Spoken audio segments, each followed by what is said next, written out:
Welcome to solverfy.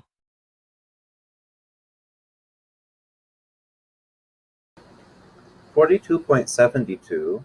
So we're given a list of nuclides, and we want to identify first which ones have filled nucleon shells, so either protons or neutrons, those that have one nucleon outside of a filled shell, and one that have one nucleon inside of a filled shell.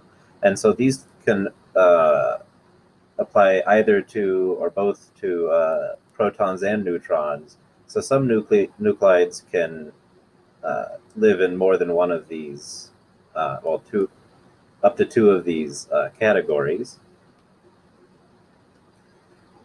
And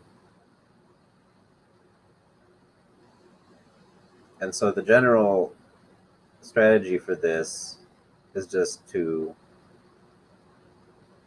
compare the numbers of protons and the numbers of neutrons with the magic numbers that are listed in the chapter.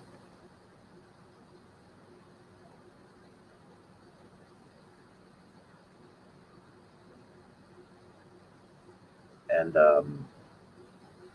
so if one of these, if the number of protons, say, is a magic number, then it has a closed shell of protons.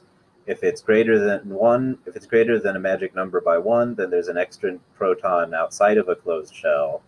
And if it's less than a magic number by one, then there's a shell of protons with a vacancy that would otherwise be closed if you added another proton. And similarly with the neutrons. So then going through and just checking, so we know the atomic numbers of these things. We can look them up on the periodic table or something. And then we can subtract the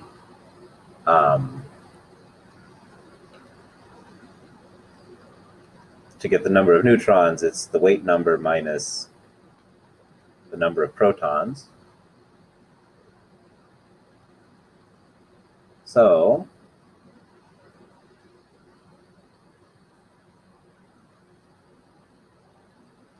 we find that oxygen 18, nickel 60, molybdenum 92,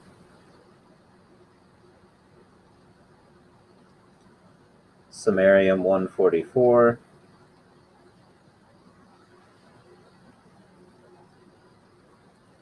and lead 207.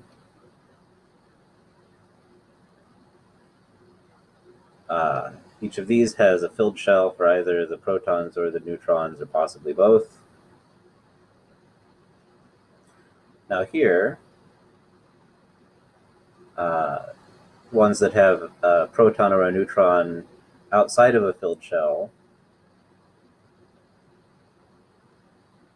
we have potassium 40. In particular, this one has 19 protons, which is one less than the magic number of 20. And it also has 21 neutrons. So this is also going to go in the other one. Oh, I'm sorry, no, it has 21 neutrons, so it goes in this one, and it also will go in the next one. Just as, an example of how you think about this. So we have zirconium 91 as well. Antimony 121. And neodymium 143.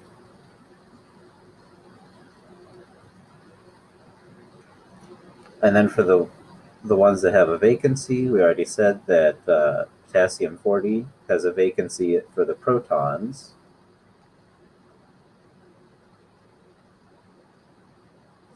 And then other ones that have a vacancy include carbon 13,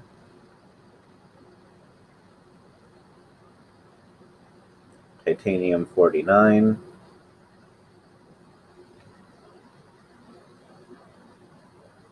uh, 205, TL. I don't remember what TL is. It might be thallium. and lead-207. And here's a case where we saw that one of the shells, or for one of the nucleons for lead-207, it has a closed shell, and then one it has a shell with one vacancy. So because there's both protons and neutrons that each have their own shells they fill up, you can get things belonging to more than one of these categories.